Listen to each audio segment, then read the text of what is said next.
হুমায়ুন কবির এবং মোহাম্মদ সেলিমের বৈঠক, যদিও আলমউদ্দিন বলছে যে সাক্ষাৎ সৌজন্য সাক্ষাৎ ছিল, মন বুঝতে গিয়েছিলাম। বিজেপি কি বলবে এই বিষয়ে?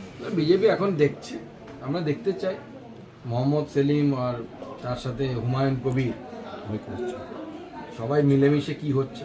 কারণ সবই তো মুঘল সাম্রাজ্য, হুমায়ুনও ছিল মুঘল সাম্রাজ্যে, আবার সেলিমও ছিল, সবই মুঘল সাম্রাজ্যেরই পার্ট। আমরা ইতিহাসে পড়েছি, কোন মুঘল কার ঘাত ধরে সেটাই দেখা যায়। আনন্দপুরের অগ্নিকাণ্ডে 23 জনের এখনো পর্যন্ত দেহ উদ্ধার, আজকেও একটা পূর্ণাঙ্গ দেহ, মোট 2টি দেহ আজকে নতুন করে উদ্ধার হলো, মানে লাফিয়ে লাফিয়ে বাড়ছে। দেখুন, আমি প্রথম দিন বিভিন্ন সূত্র মারফত খবর পেয়েছিলাম প্রায় 30 জনের কাছাকাছি নাকি নিখোঁজ। এক্সাক্ট সংখ্যাটা বলা মুশকিল, কিন্তু এই ঘটনা যে ঘটেছে, এই ঘটনাকে কেন্দ্র করে রাজ্যের মুখ্যমন্ত্রী, মাননীয় মুখ্যমন্ত্রী, দমকল মন্ত্রী এবং অন্যান্য মন্ত্রী এবং ক্যাবিনেট যারা আছেন, তাদের যে অ্যাটিটিউড, তাদের যে সমস্যাকে বা এই যে দুর্ঘটনাকে নিয়ে যে অ্যাক্টিভিটিস, সেই অ্যাক্টিভিটিস কিন্তু অত্যন্ত দুঃখজনক। মমতা বন্দ্যোপাধ্যায়ের উচিত ছিল ওই জায়গায় যাওয়া। দমকল মন্ত্রী মনে হয় 36 না 34 ঘন্টা পর সেখানে পৌঁছেছিলেন। এটা প্রমাণ করছে যে এই সরকার ইনসেনসিটিভ, এই সরকার অসংবেদনশীল সরকার। মুখে মাটি মানুষের সরকার হলে পরেও এই সরকার মানুষ পোড়ানোর সরকার। এবং এর সাথে একটা গুরুত্বপূর্ণ বিষয় আপনারা মনে রাখবেন, কেন্দ্র সরকার শ্রমিকদের সুরক্ষার জন্য শ্রমিক কোড, সেই কোড লেবার কোড চালু করেছে, 4টি লেবার কোড। সেই লেবার কোড যদি পশ্চিমবঙ্গে ঠিকমতো লাগু হতো তাহলে পরে কিন্তু এই ঘটনা ঘটতো না। আনন্দপুর নিয়ে বিরোধী দলনেতা যে মুহূর্তে আনন্দপুর যাওয়ার কথা ঘোষণা করলেন, দেখা গেল তার মিছিলও আটকে দিল পুলিশ এবং তাকে হাইকোর্টে যেতে হচ্ছে, 163 ধারা জারি হচ্ছে ঘটনাস্থলে।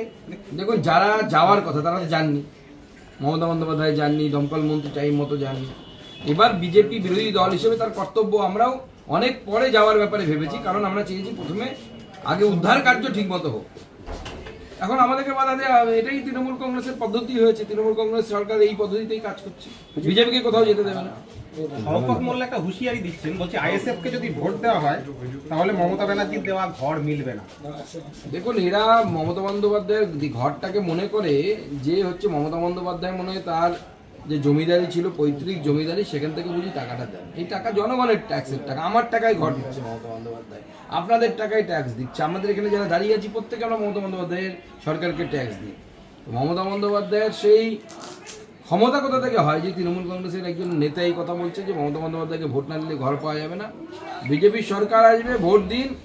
বিজেপির সরকার আসার পর কোনো মমতা বন্দ্যোপাধ্যায়ের লোক, অমুকের লোক, এগুলো কিচ্ছু দেখা হবে না, বিজেপির লোক কিছু দেখা হবে না। যারা গরিব তারা সবাই ঘর পাবে। স্বরাষ্ট্রমন্ত্রী অমিত শাহ তিনি আসছেন, তার কর্মসূচি কি আছে, কবে আসছেন, কোথায় আসছেন? উনি 30 তারিখ সন্ধ্যেবেলা পৌঁছে যাবেন। ওনার দুটো সাংগঠনিক বৈঠক আছে, একটা বারাসতে হওয়ার কথা আছে, আর একটি শিলিগুড়ি। অবসর মঞ্চে ডিজি রাজীব কুমারের মন্তব্য, সাহস মানে গুলি চালানো নয়, মানুষ মারা নয়, বাংলার প্রাণহানি ছাড়াই সমস্যা মোকাবিলা করেছে পুলিশ, অন্য রাজ্যের তুলনায় বাংলার সামনে চ্যালেঞ্জ বেশি, মত রাজীব কুমার। দেখুন, প্রথম কথা হচ্ছে, এই রাজীব কুমারই একদিন বলেছিলেন যে আমার পুলিশের উপর একটি গুলি চালালে আমি 3টি গুলি চালাবো। তাহলে এখন অন্য কথা বলছেন।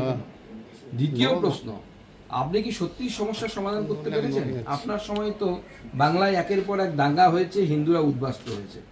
চঞ্চল এবং হরগোবিন্দ, চন্দন এবং হরগোবিন্দ দাস, এই দুজন আপনার সময় খুন হয়েছে বাড়ির সামনে, আপনি আটকাতে পারেননি, অপদার্থ আপনি।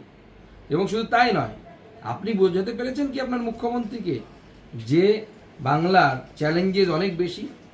আজকে কোর্টকে কেন হস্তক্ষেপ করতে হচ্ছে, কেন থাপ্পড় মারতে হচ্ছে আপনার মুখ্যমন্ত্রীর গালে? যে জায়গা দাও, ল্যান্ড দাও ফেন্সিংয়ের জন্য, কেন বোঝাতে পারেননি যে আমাদেরকে এই সেন্সিটিভ রাজ্যে আমাদের ফেন্সিং করা দরকার এবং সেই ফেন্সিং কেন্দ্র সরকারের যে এজেন্সি আছে, বিএসএফ আছে, তাকে হেল্প করা দরকার। স্বামী লক্ষ্মীরতনের পর এবার মেহতাব হোসেন, ভারতীয় ফুটবল দলের প্রাক্তন ফুটবলার, ডাক পেলেন এসআইআর শুনানিতে। আগামী রবিবারও ডাকা হয়েছে মল্লিকপুরের শুনানি কেন্দ্রে। পদ্মশ্রী স্বপন দাশগুপ্ত ডাক পেয়েছে, বিজেপির নেতা। যে কেউ ডাক পেতে পারে যদি মিল না থাকে, আমারও মিল না থাকলে আমাকেও ডাক পেতে পারে, ডাক পেতে পারে, এরকম বিষয় নেই তো। তো এনারা কি ভোট দেন না ভোট দেন না? ভোট দিতে গেলে তো তাদেরকে যেতে হয় ওখানে। এসআইআর নিয়ে বারবার তৃণমূল কংগ্রেসের তরফ থেকে এবং খোদ মুখ্যমন্ত্রী এসআইআর বিরোধিতা করছেন এবং পথে নামছেন এবং জনগণকে উস্কানিমূলক কথাবার্তা বলছেন। এই ব্যাপারটা জনগণ শুনছে না ওনার কথা, কে শুনছে বলুন? ওই 2-4টে মোল্লা জায়গায় ওনার কথা শুনে বিরোধ হয়েছে, তার জায়গায় তাছাড়া কিচ্ছু হয়নি। যেখানে একটু ডেমোগ্রাফি চেঞ্জ, ওনার দুধেল গাইরা আছে, সোজাসুজি কথাই বলে দিতে, তারাই শুনেছে, বাদ বাকি সাধারণ মুসলিমরাও। আমার ওখানে একটি কাণ্ড ঘটেছে, আমি বললে নাম বলে দেবো। মুসলিম ভদ্রলোক, তার 5 ছেলে মেয়ে, সে দেখতে পাচ্ছে তিনি 6 নম্বর ছেলের বাবা হয়ে গেছে। তাকে যখন বলা হয়েছে তো 6 নম্বর ছেলে কোথা থেকে এলো, সে বলছে হ্যাঁ 2 দিন পর তো আমার সম্পত্তি চাইবে এই ছেলে, আমি চিনি না, আমার দক্ষিণ দিনাজপুরে ঘটেছে তপন বিধানসভা। তো সে তারা বুঝতে পারছে, মুসলিম ভাইয়েরা বুঝতে পারছে যে আজকে যদি আমার নামে 2টো ছেলে আমার আছে বা 3টে ছেলে মেয়ে আছে, তার জায়গায় যদি 5টায় হয়ে যায়, মানে 2টো এক্সট্রা ঢুকে যায়, তারা আগামী দিনে তো আপনার ঘাড়ের উপর উঠে নাচবে। ধর্নায় বসতে চলেছে তো দিল্লিতে এই এসআইআর নিয়ে। ধর্নায় ড্রামা করতে বসেছে উনি, অনেক জায়গায় ড্রামা করে, 26 দিন অনশনের নামেও ড্রামা করেছিলেন, চকলেট খেয়ে অনশন করেছিলেন, ওগুলো আমরা সব জানি, ওগুলো নিয়ে নতুন করে বলার দরকার নেই। বয়স্ক মানুষ, ওনার মাথার স্টেবিলিটি এখন ঠিক নেই। উনি বুঝতে পেরেছেন যে এসআইআর এর নাম কাটা যাচ্ছে, যেভাবে যে নাম কাটা যাচ্ছে, যারা নেই তাদের নাম কাটা যাচ্ছে, যারা ডবল এন্ট্রি তাদের নাম কাটা যাচ্ছে, আর যাদের স্বাভাবিকভাবে 2002 এর কোনো লিঙ্ক পাওয়া যাচ্ছে না।